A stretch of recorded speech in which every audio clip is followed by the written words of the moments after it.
Hello students, in our earlier lecture we have seen the problem of bills of exchange which have occurred in the year March 2019, and today friends we are going to solve another problem which has occurred in July 2018. Okay, are you ready for this? Okay, then we'll begin with this. First I'll read and then one by one we are going to solve the entries. Okay. On 7th March 2016, Ram draws a bill on Rohit for rupees 8,000 at 3 months. Ram ने रोहित के ऊपर bill draw किया है 8,000 रुपए के लिए. कौन सी date में? 7th मार्च 2016. तो अभी यहाँ हम लोग जो एंट्री करेंगे तो उसमें देखो मार्च 7, 2016 हम एंट्री कर रहे हैं ड्रॉवर के बुक में. ड्रॉवर कौन है? तो राम है.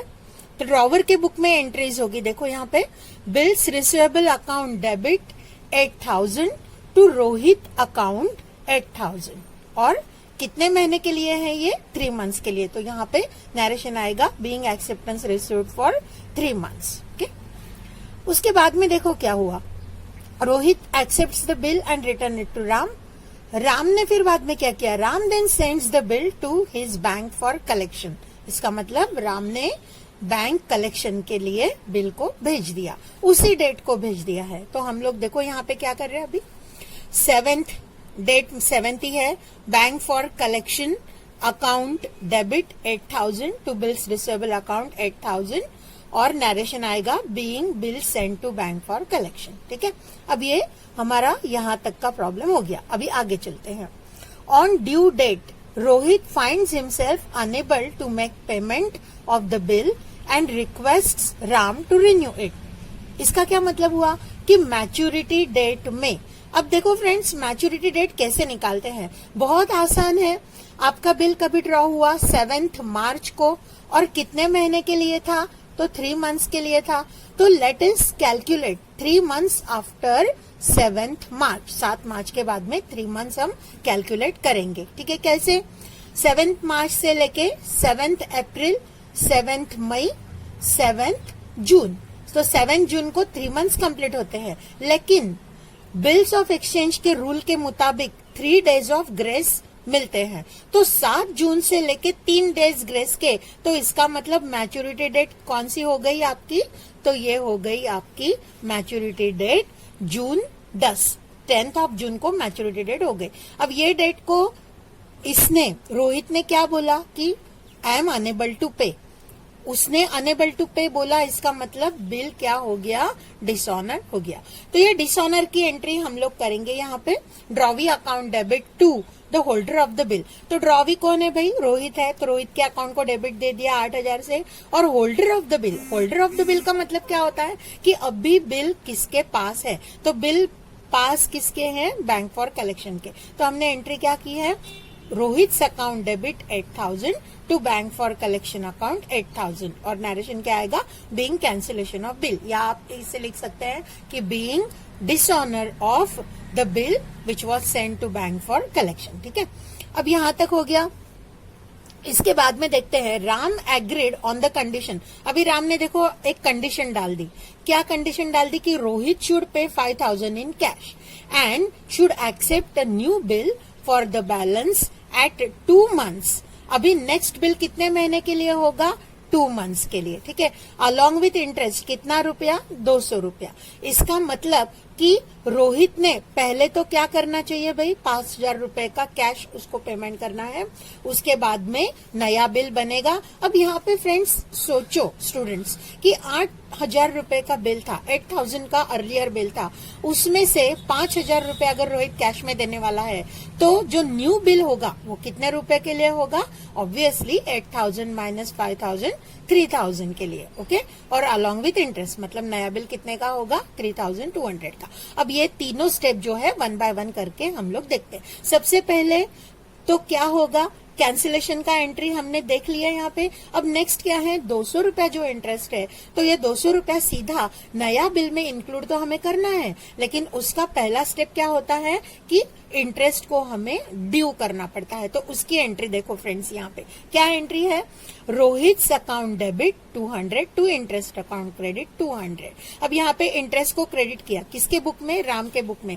हमें नॉमिनल का रूल पता है, क्या है नॉमिनल का रूल, तो debit all expense losses, credit all incomes and gains. अब राम के लिए ये इंटरेस्ट जो है वो क्या है, इनकम है, उसको मिलने वाला है, तो इसके लिए उसको क्या कर दिया, क्रेडिट कर दिया। तो एंट्री क्या बनी, Rohit account debit 200 to interest account 200। ठीक है, ये हो गया। अब इसके बाद में 5000 रुपया उसने पार्ट पेमेंट कर दिया है, तो ये हम पार्ट पेमेंट का एंट्री यहाँ पे देखते हैं, cash account debit 5000 to Rohit account 5000। तो पार्ट पेमेंट मिल गया, being cash received as a part payment. ये सभी ट्रांजैक्शंस कौन सी डेट में हुई है, जिस दिन ये बिल डिसऑनर हुआ उसी दिन में ये सब चल रहा है। ठीक है, अभी इसके बाद में हम पार्ट देखते हैं, क्या है दूसरा part, he should accept new bill for the balance at 2 months with interest 200। नया बिल बनेगा 2 महीने के लिए। अभी हमने बिल का अमाउंट निकाला था कि 8000 में से 5000 कैश गए, कितने बचे, 3000, 200 रुपया इंटरेस्ट का, मतलब बिल का अमाउंट कितना हो गया आपका, 3200। ठीक है, तो अभी यहाँ पे हम लोग क्या करेंगे, नया बिल एक्सेप्ट करने का एंट्री करेंगे, bills receivable account debit 3200 to Rohit account 3200। Narration क्या आएगा, being new acceptance of 2 months received on account of renewal, मतलब नया बिल हमने क्या करा है, रिन्यू किया है। ठीक है, अब यहाँ तक हमारा हो गया। आगे देखते हैं, before due date Rohit was declared as insolvent. अब ये रोहित क्या हो गया, इंसॉल्वेंट हो गया। इंसॉल्वेंट का मतलब क्या होता है कि जिसके पास अभी कोई पैसा बचा नहीं है कि वो उसका पेमेंट कर सके, उसके पास कुछ नहीं बचा।